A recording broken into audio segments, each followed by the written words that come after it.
வணக்கம் மக்களே. பாவம்பா அந்த மனுஷன். தனித்து விடப்பட்ட ஓபிஎஸ் அவர்கள். பிடிவாதம் காட்டும் எடப்பாடியார்.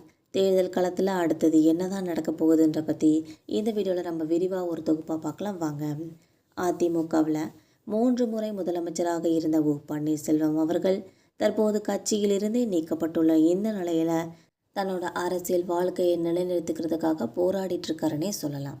எடப்பாடி பழனிசாமி தலைமையில் கீழே கட்சி போனதுக்கப்புறமா ஓபிஎஸ் அவர்கள் ஓரங்கட்டப்பட்டாருன்னே சொல்லலாம். இப்போ 2026 சட்டமன்ற தேர்தல் நெருங்கிக்கிட்டு இருக்க இந்த நேரத்துலையும் அதிமுக பாஜக கூட்டணியில் எப்படியாவது இணைஞ்சிடணும்னு சொல்லி ஓபிஎஸ் அவர்கள் துடிக்கிறாங்க.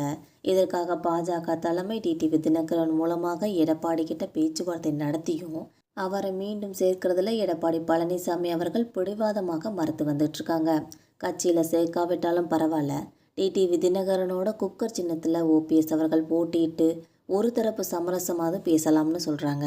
ஆனால் பொதுக்குழு முடிவின்படி நீக்கப்பட்டவரை திரும்பவும் உள்ள விடுறது சரியாக இருக்காதுன்னு சொல்லி எடப்பாடி பழனிசாமி அவர்கள் திட்டவட்டமாக தெரிவிச்சிட்டாங்க. ஒருவேளை எடப்பாடி பழனிசாமி அவர்கள் இறங்கி வரலனா போன தேர்தலை போலவே இந்த முறையும் ஓபிஎஸ் அவர்கள் சுயேட்சையாக போட்டியிட வேண்டிய கட்டாயத்துக்கு தள்ளப்படுவார்னே அரசியல் வட்டாரங்களில் தகவல்கள் தெரிவிக்கின்றன. மேலும் பன்னீர்செல்வம் அவர்கள் தேர்தல் கூட்டணி தொடர்பான தன்னோட சொந்த ஊரான தேனி மாவட்டம் பெரியகுளத்தில் தன்னோட ஆதரவாளர்களோட நேற்று ஆலோசனை நடத்தியிருக்காங்க. இந்த ஆலோசனை கூட்டத்திற்கு அப்புறமா பன்னீர்செல்வம் அவர்கள் செய்தியாளர்களை சந்தித்து பேசியும் இருக்காங்க.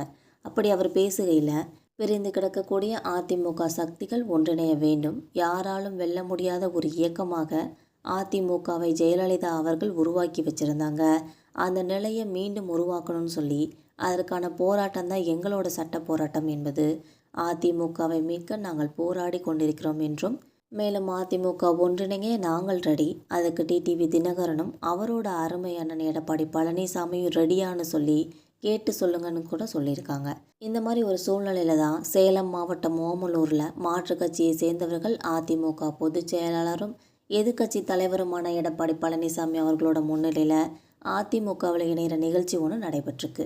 இதுக்கப்புறமா எடப்பாடி பழனிசாமி அவர்கள் செய்தியாளர்களை சந்தித்து பேசினப்ப இந்த தகவலை பற்றி கேள்வி எழுப்பினப்ப அதுக்கு அவர் கொடுத்த விளக்கம், நான் இது குறித்து பலமுறை விளக்கம் கொடுத்துட்டேன், இது போல் 3 முதல் 4 வருடங்களாக கேட்டுக்கிட்டு தான் இருக்கீங்க, ஏற்கனவே அதிமுக பொதுக்குழு கூட்டத்தில் ஏகமனதாக எடுக்கப்பட்ட ஒரு முடிவு தான் இது. பன்னீர்செல்வம் அவர்கள் அடிப்படை உறுப்பினராக இருந்தே நீக்கப்பட்டாங்க, அதனால் அவர் மேலே நடவடிக்கையும் எடுக்கப்பட்டுச்சு, திரும்பவும் அவரை கட்சியில் சேர்வதற்கு எந்தவித வாய்ப்பும் இல்லவே இல்லைன்னு சொல்லியும் பன்னீர்செல்வத்தை அடிப்படை உறுப்பினராக இருந்து நீக்கப்பட்டது என்னோட முடிவு மட்டும் இல்லை, 2000க்கும் மேற்பட்ட ஒரு பொதுக்குழு உறுப்பினர்களால் எடுக்கப்பட்ட ஒரு முடிவுன்னு சொல்லி திட்டவட்டமாக தெரிவிச்சிருக்காங்க.